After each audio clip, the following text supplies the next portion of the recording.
नमस्कार मित्रांनो, कसे आहात तुम्ही सर्वजण? आय होप की तुम्ही सगळे मस्त मजेत असाल.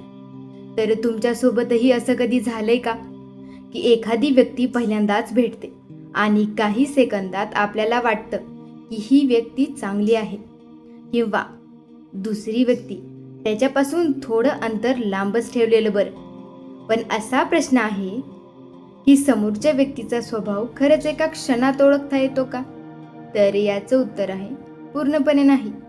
कारण एखाद्या व्यक्तीचा खरा स्वभाव समजण्यासाठी वेळ, अनुभव आणि वेगवेगळ्या परिस्थितींमध्ये तिचं वागणं पाहणं महत्त्वाचं असतं. पण काही गोष्टी अशा आहेत ज्या पहिल्याच भेटीत आपल्याला त्या व्यक्तीबद्दल एका प्राथमिक अंदाज देऊ शकतात. आज आपण अशाच काही गोष्टी जाणून घेणार आहोत. तर नंबर पहिला, ती व्यक्ती तुमचं बोलणं किती ऐकते. पहिल्यांदा भेटल्यावर आपण स्वतःबद्दल बोलण्यापेक्षा समोरची व्यक्ती आपलं बोलणं किती लक्षपूर्वक ऐकते हे पहा. तुम्ही बोलत असताना ती सतत मध्येच बोलते का? तुमचं वाक्य पूर्ण होण्याआधीच उत्तर देते का? की शांतपणे ऐकून घेते आणि मग प्रतिक्रिया देते? जो व्यक्ती दुसऱ्याचं बोलणं समजून घेण्याचा प्रयत्न करतो त्याच्यात सहसा संयम आणि समोरच्याचा आदर करण्याची सवय दिसून येते. पण इथेही लगेच निष्कर्ष काढू नका. कदाचित त्या दिवशी ती व्यक्ती घाईत असेल किंवा ताणतणाव असेल, म्हणून एक प्रसंग नाही तर पॅटर्न पहा. नंबर दुसरा, ती व्यक्ती इतर लोकांशी कशी वागते. एखादी व्यक्ती तुमच्याशी खूप गोड बोलते म्हणून ती चांगलीच असेल असं तर नाहीये. अंदाज घ्यायचा असेल तर ती व्यक्ती अशा लोकांशी कशी वागते ज्यांच्याकडून तिला काहीच फायदा मिळणार नाही ते पहा. उदाहरणार्थ, हॉटेलमधील कर्मचारी, दुकानदार, ड्रायव्हर, वेटर, ऑफिसमधील कनिष्ठ कर्मचारी आणि एखादा अनोळखी व्यक्ती. ती त्यांच्याशी आदराने बोलते का, की स्वतःपेक्षा कमी समजून त्यांच्याशी उद्धटपणे वागते? कारण माणसाचा स्वभाव अनेकदा ज्याच्याकडून त्याला काहीच मिळणार नाही त्याच्याशी तो कसा वागतो यात दिसतो. नंबर तिसरा, ती व्यक्ती स्वतःबद्दल किती बोलते. पहिल्या भेटीत एखादी व्यक्ती सतत स्वतःच्याच गोष्टी सांगत असेल तर त्यातून तिच्या संवादाच्या सवयीबद्दल काही संकेत मिळू शकतात. उदाहरणार्थ, मी हे केलं, माझ्याकडे ते आहे, माझी ओळख अमुक व्यक्तीशी आहे, तमुक व्यक्तीशी आहे, असं सतत सांगण्याची गरज तिला का वाटते हे लक्षात घ्या. पण स्वतःबद्दल बोलणं म्हणजे अहंकारी असणं असंही नाही. काही लोक स्वभावानेच बोलके असतात, म्हणून पुन्हा एकदा एका सवयीवरून निर्णय नको. नंबर चौथा, ती तुमच्याकडून प्रश्न विचारते का. चांगला संवाद म्हणजे फक्त स्वतःबद्दल बोलणे नाही, समोरच्याला जाणून घेण्याची उत्सुकताही असते. समोरच्याला जाणून घेतलं कसं घेतात ते, तुम्ही कुठून आलात, तुम्हाला काय आवडतं, तुमचं मत काय आहे, असे साधे प्रश्न विचारणारी व्यक्ती समोरच्याला संवादात सहभागी करून घेण्याचा प्रयत्न करत असू शकते.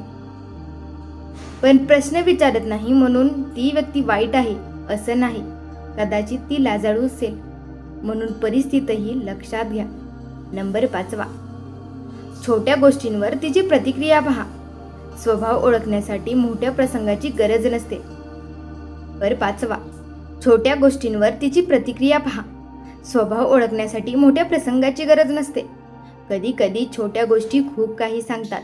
उदाहरणार्थ, एखादं काम तिच्या मनासारखं नाही झालं तर ती लगेच चिडते का?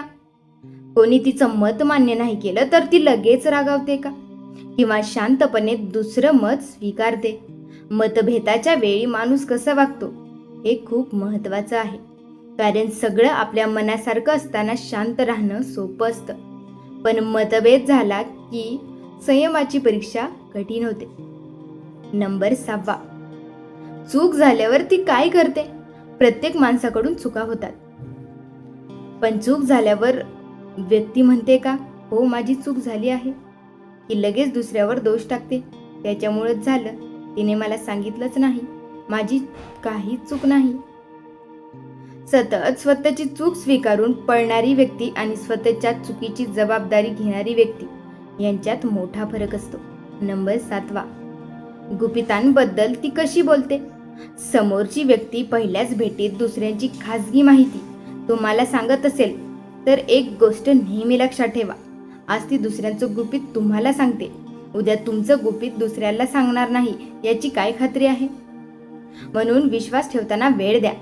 विश्वास हा पहिल्या भेटीत दिला जाणारा पुरस्कार नाही, तो वेळेनुसार निर्माण होतो. नंबर 8, ती व्यक्ती तुमच्या मर्यादाचा आदर करते का. तुम्ही एखाद्या गोष्टीला नाही म्हटलं तर ती ते स्वीकारते का, की पुन्हा पुन्हा दबाव आणते. अरे एवढंच तर आहे, तू माझ्यासाठी एवढंही करू नाही का शकत, असं भावनिक दबाव टाकण्याचा प्रयत्न करते का. एखादी व्यक्ती तुमच्या नाहीचा आदर करते की नाही हे नातं पुढे नेण्यापूर्वी समजून घेणं महत्त्वाचं आहे. नंबर 9, तिच्या बोलण्यापेक्षा कृती पहा. काही लोक खूप सुंदर असतात, त्यांच्या शब्दांमध्ये इतका गोडवा असतो की आपण लगेच प्रभावित होतो.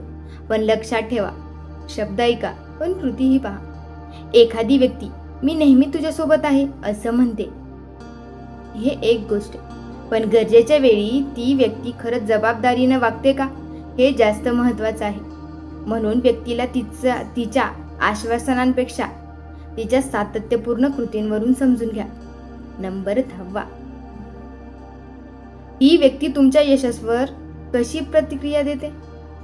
तुमचं एखादं चांगलं काम झालं की तुमचं कौतुक झालं किंवा तुमचं एखादी संधी मिळाली तेव्हा समोरची व्यक्ती मनापासून आनंद व्यक्त करते का, की लगेच तुलना करते, अरे यात काय मोठं आहे, मला हे आधीच येत होतं, किंवा तुमचं कौतुक कमी करण्याचा प्रयत्न करते. यातून तिच्या मनात तुमच्याबद्दल कोणत्या भावना आहेत याचा अंदाज येऊ शकतो.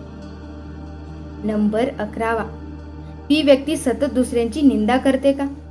पहिल्याच भेटीत जर एखादी व्यक्ती सतत तिसऱ्या व्यक्तीबद्दल वाईट बोलत असेल तर सावधानपणे निरीक्षण करा, कारण प्रत्येक व्यक्तीबद्दल वाईट बोलणं म्हणजे ती व्यक्ती तुमच्याबद्दलही तसंच बोलू शकते असा धोका असू शकतो. पण कोणाबद्दल तक्रार करणं आणि सतत निंदा करणं यात फरक आहे, म्हणून संदर्भ समजून घ्या. नंबर 12, शांततेत ती व्यक्ती कशी असते. हा मुद्दा खूप महत्त्वाचा आहे. काही लोकांना सतत बोलण्याची गरज नसते, पण काही व्यक्ती शांततेतही सहज असतात. मी काही सेकंद शांत राहिलात तर समोरची व्यक्ती अस्वस्थ होते का, की आरामात राहते. यावरून तिच्या व्यक्तिमत्वाबद्दल काही संकेत मिळू शकतात, पण पुन्हा हा स्वभावाचा अंतिम पुरावा नाही. नंबर 13, तुमच्या मताचा आदर करते का. तुमचं मत तिच्यापेक्षा वेगळं असेल तर काय होतं. ती म्हणते, ठीक आहे, तुझं मत वेगळं आहे, मला माझं मत योग्य वाटतं. की तुला काही कळतच नाही. मतभेद असणं ही समस्या नाही, मतभेद हाताळण्यासाठी पद्धत महत्त्वाची असते. नंबर 14, पहिल्या भेटीत सर्वात महत्त्वाचं काय पाहायचं. कुणाचाही स्वभाव एका क्षणात ठरवण्याचा प्रयत्न करू नका. पहिल्या भेटीत फक्त 3 गोष्टी लक्षात ठेवा. पहिली, ती व्यक्ती कशी ऐकते. दुसरी, ती इतरांशी कशी वागते. तिसरी, तुमच्या मर्यादा आणि मतांवर तिची किती आदर करते. त्यानंतर त्या व्यक्तीला वेळ द्या, कारण माणसाचा खरा स्वभाव एका भेटीत नाही तर वेगवेगळ्या परिस्थितींमध्ये हळूहळू समोर येतो. शेवटचा महत्त्वाचा संदेश. मित्रांनो, समोरच्या व्यक्तीचा स्वभाव ओळखण्यासाठी कोणतीही जादूची ट्रिक नाही. फक्त चेहरा पाहून, कपडे पाहून, आवाज पाहून किंवा शरीराची एखादी हालचाल पाहून ती व्यक्ती चांगली किंवा वाईट ठरवणं योग्यही नाही. निरीक्षण करा पण न्याय करू नका. विश्वास ठेवा पण तो हळूहळू ठेवा. गोड बोलणाऱ्या प्रत्येक व्यक्तीला चांगलं समजू नका आणि शांत असलेल्या प्रत्येक व्यक्तीला वाईटही समजू नका, कारण माणूस हा एका क्षणात समजणारा विषय नाही.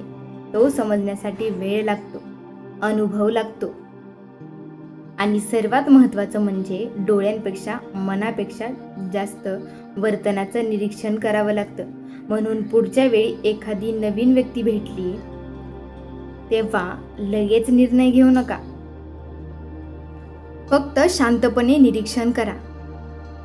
ती काय बोलते, कसं बोलते, इतरांशी कसं वागते, तुमच्या मताचा किती आदर करते आणि सर्वात महत्त्वाचं, ती जे बोलते तेच तिच्या कृतीत दिसतं का?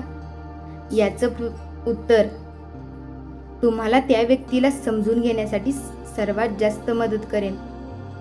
जर हा व्हिडिओ तुम्हाला आवडला असेल तर या व्हिडिओला लाईक करा, चॅनलला सबस्क्राईब करा आणि हा व्हिडिओ तुमच्या जवळच्या व्यक्तीसोबत नक्की शेअर करा. पुन्हा भेटूया अशाच एका भन्नाट विषयासोबत. तुमचा दिवस खूप चांगला जाऊ. तुम्ही नेहमी आरोग्यदायी आणि आनंदी राहो. धन्यवाद. थँक्यू.